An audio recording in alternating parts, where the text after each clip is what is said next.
नमस्कार शेतकरी मित्रांनो, काही विशेष बाबी मी तुम्हाला या व्हिडिओमध्ये दाखवणार आहे. समोर तुम्हाला रडारचं चित्र दिसत आहे. सॅटेलाइट इमेज बघा.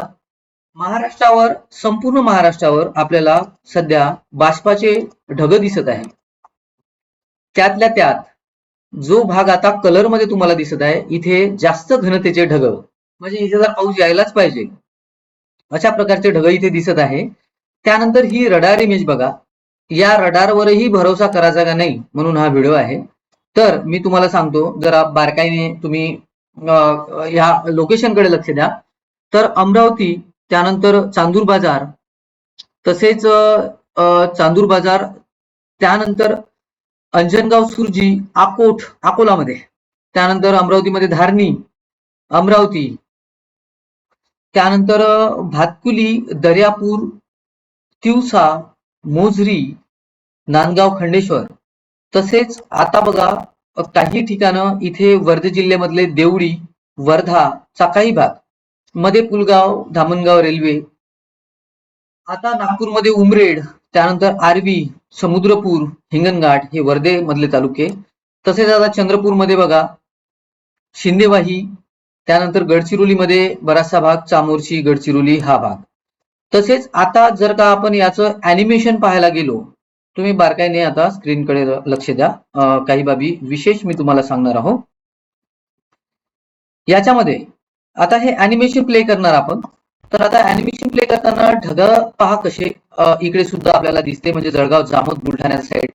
त्यानंतर काही भाग जो हा आहे इथे मानवत वगैरे, तर या भागात आणखीन जर पाहायला गेलो आपण तर किनवट, हिमायतनगर असा. पण ऍक्च्युली तुम्ही सांगा, या भागात पाऊस पडत आहे का?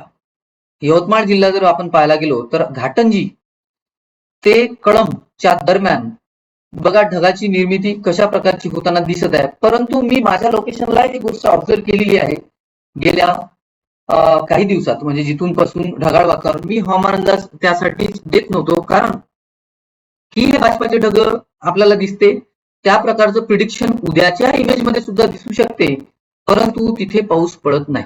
ठीक आहे, यवतमाळ जिल्ह्याबद्दल बोलत होतो. तर यवतमाळ जिल्ह्यामध्ये आपल्याला काही भागात ढगाची निर्मिती कशी होताना दिसते, परत तुम्ही ॲनिमेशन मध्ये पाहू शकता. तर घाटंजी, त्यानंतर कळंबच्या दरम्यानचा जो भाग आहे हा पूर्ण, तर इथे बघा आपल्याला ढगाची निर्मिती होताना दिसत आहे. परंतु या ठिकाणी कशा प्रकारचा पाऊस आहे हे तुम्ही कमेंट मध्ये मला सांगायला पाहिजे. कारण जर तुम्ही म्हणता मी व्हिडिओ देत नाही, तर आता मी विचार करतोय की जी परिस्थिती असेल, म्हणजे पाऊस येणार की येणार नाही, जी काय परिस्थिती आपल्या समोर येऊन उभी ठाकलेली आहे, त्यानुसार आपण हवामान अंदाज दिले पाहिजे.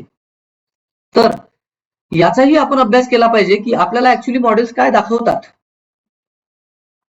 ही रडार जी आहे ही रिअल टाइम रडार आहे.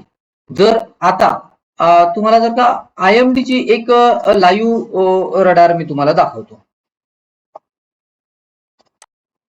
ठीक आहे, आता ही बघा, याच्यामध्ये जर का आपण पाहायला गेलो IMDच्या या रडारमध्ये, तर आपल्याला IMDच्या रडारमध्ये कुठे कुठे दिसते, तर इथे परभणीमध्ये काही भागात आता वातावरण तयार झालेले दिसते, त्यानंतर पालघर भागात, तसेच गडचिरोली या भागात, आणि जो भाग आपण बोललो आता हिमायतनगर, किनवट, माहूरचा भाग, इथे पाऊस चालू असेल. तर हा व्हिडिओ मी रेकॉर्ड करत आहे 18 जुलै 2026. आत्ताचा वेळ झालेला आहे 7:15. तर खरोखर या ठिकाणी पाऊस आहे का हे तुम्ही मला सांगा. प्रिडिक्शन मध्ये मी आता एक व्हिडिओ दिला आहे, म्हणजे ज्याला आपण अंदाज म्हणतो, की उद्याचा अंदाज, परवाचा अंदाज, त्यानंतर 21 तारखेचा अंदाज, अशा प्रकारचा आपण व्हिडिओ टाकलेला आहे. पण ग्राउंडवर कंडिशन काय आहे?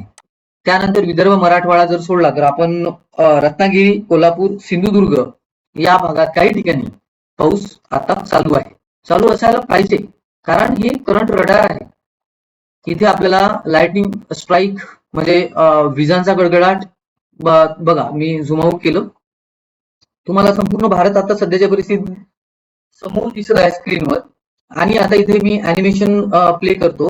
तर या ॲनिमेशन मध्ये आता तुम्हाला थोड्या वेळात दिसेल की बघा विजांचा गडगडाट कुठे चालू आहे, हा भाग, त्यानंतर हा भाग, इथे विजांचा गडगडाट चालू आहे. तसेच महाराष्ट्रात काही भागात थोडाफार विजा सोबत पाऊस चालू आहे. जसं की गोंदियाचा पूर्व भाग, गडचिरोलीचा उत्तर पूर्व भाग. पण हे कितपत खरं आहे याच्यासाठी तुम्ही मला कमेंट मध्ये सांगा की मी जे लोकेशन सांगितले त्या ठिकाणी पाऊस येतो आहे का.